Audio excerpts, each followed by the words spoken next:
जय श्री राम। देखिए, भगवान श्री सीताराम नाम का जप, राम राम का जप, यह भी सिद्धिदायक है, सिद्धि को देने वाला है। आप 5 साल लगातार इसका जप करिए, नागा नहीं होना चाहिए। इस प्रकार जब आप सीताराम नाम का जप दीपक जलाकर, धूप बत्ती जला करके प्रतिदिन बिना नागा के आप 5 साल लगातार सीताराम नाम का जप करेंगे तो आपको सिद्धि अवश्य ही प्राप्त होगी। इसमें कुछ भी संदेह नहीं है, परंतु आपको जप करना पड़ेगा, यह अनिवार्य है। जब आप ऐसा करेंगे तो आपको सिद्धि अवश्य ही प्राप्त हो जाएगी। इस प्रकार भगवान का नाम जो है सिद्धि को देने वाला है और संकट को भी दूर करने वाला है। कोई भी संकट हो, कैसा भी संकट हो, माला लेकर अखंड ज्योति जला करके आप बैठ जाइए और सीताराम नाम का जप शुरू कर दीजिए। 3 घंटे प्रतिदिन सीताराम का जप करिए तो 1 हफ्ते के भीतर कोई भी आपका कार्य होगा, संभव है या असंभव है, कैसा भी कार्य होगा आपका पूरा हो जाएगा। 3 दिन के बाद आपके कार्य में परिवर्तन होता दिखाई पड़ेगा और 1 हफ्ते के भीतर आपका कार्य हो जाएगा। परंतु दीपक जला करके 3 घंटे आपको सीताराम नाम का जप करना पड़ेगा। जब आप ऐसा करेंगे तभी वह कार्य होगा, क्योंकि यह कर्म भूमि है। कर्म भूमि है। जब आप कर्म करेंगे, कोई भी कार्य करेंगे, नौकरी चाकरी खेती बाड़ी, तभी तो आपके पास धन आएगा, अर्थ आएगा, तभी आपका कार्य होगा। इसी प्रकार से भगवान के भी भजन में कर्म जरूरी है। जब आप भगवान का भजन करेंगे तभी कोई कार्य आपका सिद्ध होगा और कोई कार्य होगा। तो भगवान के भजन में भी कर्म करना पड़ता है। आप जब 3 घंटे सीताराम का जप करेंगे तभी वह कार्य आपका 1 हफ्ते के भीतर अवश्य हो जाएगा। इसमें कुछ भी संदेह नहीं है। आप इस प्रकार भगवान का नाम जपते रहिए।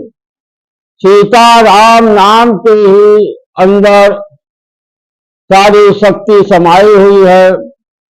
उनके भजन से ही कोई ऐसा कार्य नहीं है कि वह कार्य संभव हो। असंभव कार्य भी संभव हो जाता है। यह भगवान श्री राम की महिमा है। उनका नाम लेते ही सागर भी कांपने लगता है।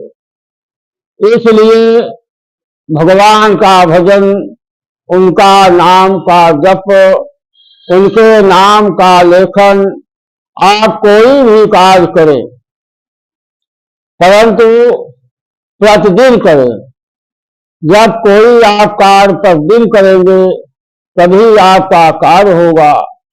ये नहीं कि आज आपने पूजा तो कर लिया, कोई काम कल आपके सामने आ गया, आप पूजा नहीं किए, 2-4 दिन किए, उसके बाद बीच में गैप कर दिए। इस प्रकार जब आप कर्म करेंगे तो कार्य नहीं होगा। भगवान के पूजन के लिए प्रतिदिन का पूजन आवश्यक है और उससे ज्यादा आवश्यक है समय का। आप अपने मन से समय निश्चित करिए कि हमको 3 घंटा सुबह करना है या दोपहर करना है या शाम को करना है। परंतु जैसे आपने समय निश्चित किया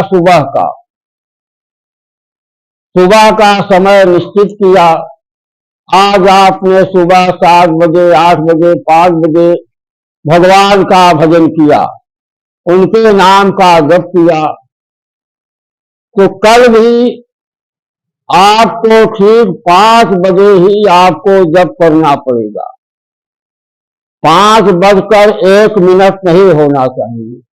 जब 5 बजे तो आपका जप जो है शुरू है। इस प्रकार अपने समय को निश्चित कीजिए। समय के पहले आप 5 से बजा है, उसके पहले आप पूजा कर सकते हैं, वह जो है ठीक हो। परंतु अगर 5:01 का समय आगे बढ़ गया तो वह जो है पूजा का फल जो है कमजोर हो जाता है, क्योंकि आपके अंदर कमजोरी आ गई।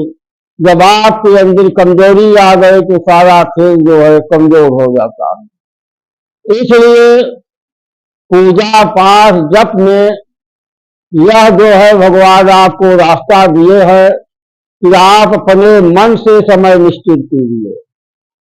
परंतु जो समय निश्चित करिए वही समय हमेशा होना चाहिए। उस समय आपके ऊपर परिवार के रिश्तेदार, नातेदार कोई भी परेशानी आती है, अगर आप जिंदा है तो आपको 5 बजे पूजा शुरू करना है। इस प्रकार का संकल्प होना चाहिए। किसी से कोई काम लेने के लिए समय का पाबंद होना अति आवश्यक है। और किस पर आप परम पिता भगवान की भजन कर रहे हैं तो उनके लिए समय तो अति आवश्यक होता है।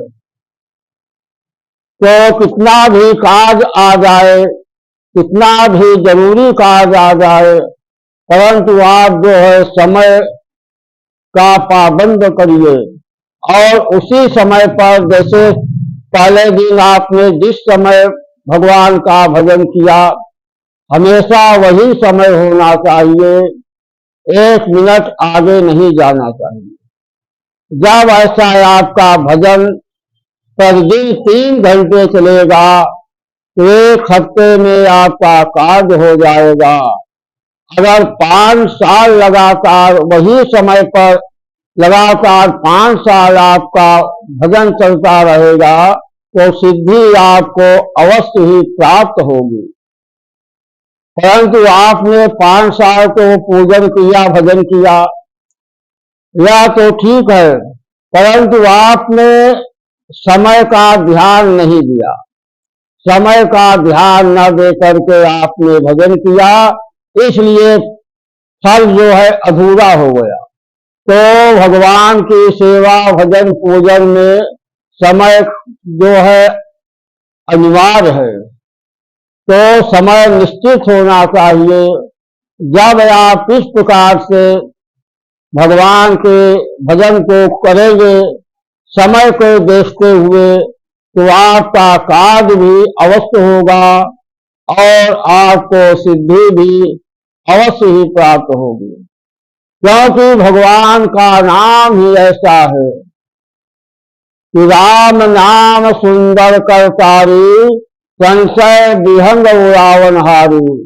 भगवान का नाम ही ऐसा है, इतना सुंदर है कि भगवान का नाम लेने से सारा संशय और सारा संकट दूर भाग जाता है। परंतु जब आप भगवान के भक्त बनेंगे, भजन को करेंगे, तभी ऐसा होगा। तो भगवान का भजन, पूजन, सेवा, भाव, भक्ति से अवश्य करना चाहिए। इससे आपका कल्याण होगा। और जिस कार्य के लिए मनुष्य पैदा हुए हैं कि हम भगवान का भजन कर ले, हमें मुक्ति प्राप्त हो जाए, तो भगवान के भजन से आपका कार्य होगा और अंत काल में आपको सत्यलोक वैकुंठ की प्राप्ति भी होगी। जय श्री राम, जय श्री राधे।